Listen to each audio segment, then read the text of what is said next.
Saludos. En el día de hoy, junto a mis compañeros Pedro García, Paola Rodríguez y esta servidora, estaremos hablando acerca de la investigación del programa de RISE-UP, titulada Rehabilitación sísmica de una casa en zancos sobre un suelo plano. Esta investigación surge debido a que en los pasados años Puerto Rico ha sufrido diversos sismos a grande y a menor escala. Nuestra misión en este proyecto fue estudiar el comportamiento de una casa de piso débil, como se muestra en la figura 1. Esto siendo bajo diferentes cargas sísmicas y buscando alternativas para su rehabilitación. Se comenzó la investigación modelando la estructura principal en el programa de Seismostruct, como se muestra en la figura 2. La figura 3 nos muestra las dimensiones de las columnas, vigas y sus refuerzos, mientras que la figura 4 nos muestra las dimensiones de los pisos. El peso total de la estructura sin muros fue de 997.78 kilonewtons. En la figura 5 podemos ver las cargas axiales en cada una de las columnas. Ahora estaremos hablando acerca de lo que son los periodos naturales. Los periodos naturales son el tiempo que le toma a la estructura en deformarse y volver a su estado natural. En este caso, para nuestra estructura, obtuvimos valores de 0.42 segundos en el desplazamiento del eje de X, 0.27 segundos en el desplazamiento del eje de Z, que en este caso es torsión, y 0.22 segundos en el desplazamiento del eje de Y.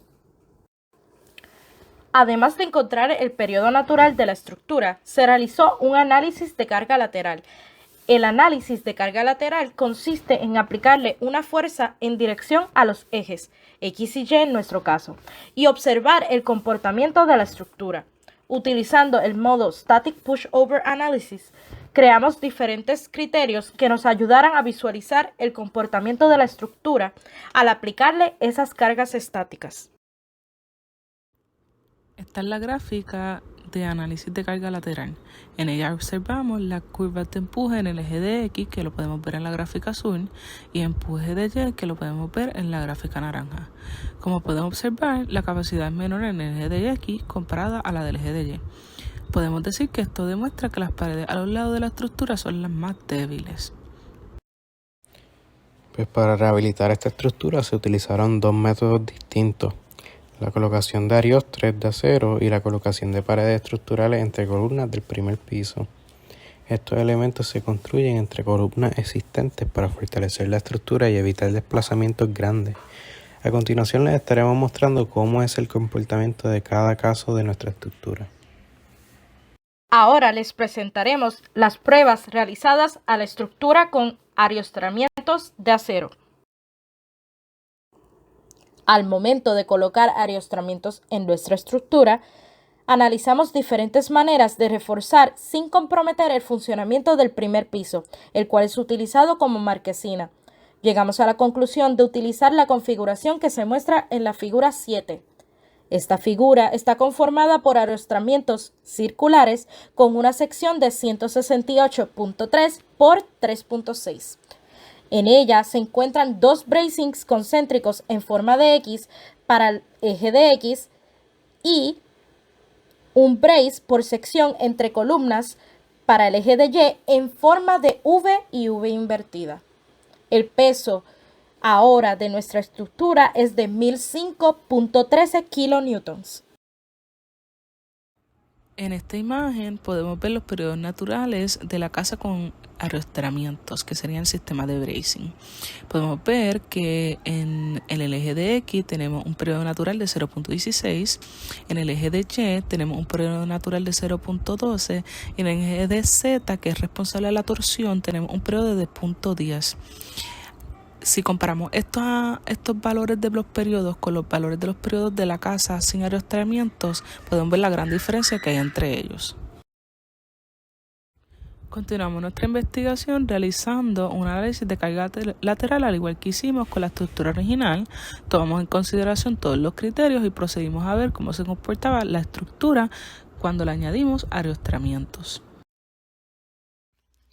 En esta siguiente diapositiva vamos a estar hablando de las gráficas de carga lateral, pero con la casa con arrestamientos, que van a ser un poco diferentes, y eso es lo que estábamos analizando, cómo se verían estas gráficas, cómo se comportarían estas gráficas con una casa sin arrastramiento y una casa con arrastramiento. Pues podemos observar que esta versión igualmente el empuje lo tenemos el empuje en X lo tenemos en azul y el empuje en Y lo tenemos en color naranja. La capacidad que presentan estos resultados después de la prueba nos muestra que es mayor que la estructura original, pero el eje débil sigue siendo el eje de X. En la segunda gráfica la clasificamos por colores.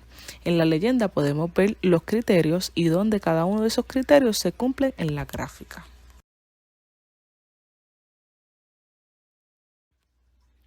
Luego de analizar la estructura estáticamente, colocamos en el programa de SeismoStruct un sismo para así medir la carga dinámica y el límite de serviciabilidad. En estas gráficas podemos ver cómo se comporta la estructura. Eso lo podemos ver en el color vino. Lo importante es que esas deformaciones queden por debajo de lo que soportó nuestra estructura en el análisis estático, que es la línea que está en color azul. Decimos que si está por debajo de la estructura no tendría fallas mayores.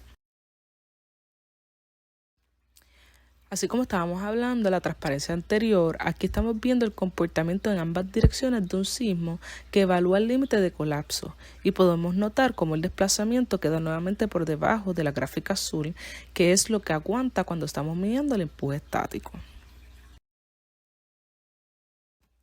En esta siguiente gráfica podemos notar el base drift y el interstory drift a través del tiempo del sismo, el cual este sismo mide el límite de serviciabilidad. Aquí podemos tener una idea de cómo se siente este sismo en la base, en los nodos de la base, y cómo se siente este sismo en los nodos del segundo piso de la estructura. Así como en la transparencia anterior, tenemos el mismo comportamiento donde estamos viendo cómo se siente el sismo que mide ahora no el límite de serviciabilidad, sino el límite de colapso, pero en ambos pisos, tanto en el nodo 1 como en el nodo 2. Luego de correr los sismos, el programa nos permitió ver la deformación en la estructura y cuando comienza a sentir esa carga que hace que la estructura esté diferente. Aquí estamos viendo dos tablas que nos indican por dirección cuando sucede esa primera cedencia de refuerzo, donde en X tiene un cortante basal de 215.34 kN, un cortante basal entre el peso de 0.21 y una deriva de negativo 0.11%. En el eje de Y obtuvimos un cortante basal de negativo 488.58 kN, un cortante basal entre el peso de negativo 0.49 y una deriva total de negativo 0.19%. Cuando analizamos el sismo que mide el límite de colapso, tenemos en el eje de X un cortante basal de negativo 19.89 kN, un cortante basal entre el peso de negativo 0.02 y una deriva total de 0.28. En el eje de Y vemos que tenemos un cortante basal de negativo 318.74 kN, un cortante basal entre el peso de negativo 0.32 y una deriva total de negativo 0.11%. Además de toda esa información, de todos esos números, tenemos unas imágenes que nos ayuda a apreciar dónde es que ocurre esa primera cedencia de las barras de refuerzo. En las siguientes transparencias estaremos hablando acerca de la propuesta de las paredes estructurales y los resultados obtenidos. El diseño cuenta con dos paredes de hormigón en dos esquinas opuestas del primer piso. Las paredes estructurales tienen un espesor de 203 milímetros y refuerzos transversales se cambiaron de tener a 30 centímetros de separación a 15 centímetros para un mayor refuerzo. La estructura inicial sin refuerzos tiene un peso de 997.78 kN, mientras que la estructura con paredes pesa 1202.55 kN. Al analizar los periodos naturales se obtuvieron con la simulación de las paredes versus el inicio. En los periodos naturales de esta versión obtuvimos valores de 0.06 en el desplazamiento del eje de X, 0.05 en el eje de Y y 0.04 en el eje de Z, o sea, torsión. Se observa que hubo una reducción significativa en cada uno. Esto demuestra la eficiencia que tienen las paredes al soportar las cargas. Continuamos con nuestra investigación realizando un análisis de carga lateral al igual que hicimos con la estructura original. Tomamos en consideración todos los criterios y procedimos a ver cómo se comportaba la estructura.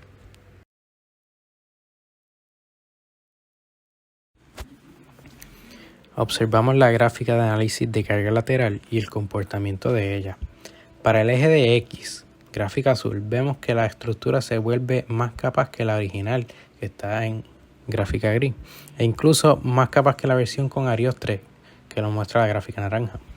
En el eje de Y vemos su capacidad. Sigue siendo mayor que la estructura original, pero menor que la de los Arios 3. La estructura de bracing sigue yendo más estable en ambos empujes de análisis estático, pero esta no garantiza que no falle. Después de medir la estructura de manera estática, se examinó igual que la propuesta 1. Se le colocó un sismo de Sismostruct para medir la carga dinámica y el límite de serviciabilidad. Vemos cómo se comporta la estructura en color vino y las deformaciones quedan por debajo de lo que soportó el análisis estático. Si está por debajo de la estructura, no tendrá fallas mayores. Aquí mostramos el comportamiento en ambas direcciones de un sismo que evalúa el límite de colapso. Podemos notar cómo el desplazamiento queda nuevamente por debajo de la gráfica azul que muestra el empuje estático en azul. Aquí notamos la base drift y el interstory drift a través del tiempo del sismo, el cual mide el límite de serviciabilidad. Podemos tener una idea de cómo se siente el sismo en la base y el próximo piso de la estructura. Como vimos anteriormente, tenemos el mismo comportamiento donde estamos viendo cómo se siente el sismo, que mide el límite de colapso en ambos pisos.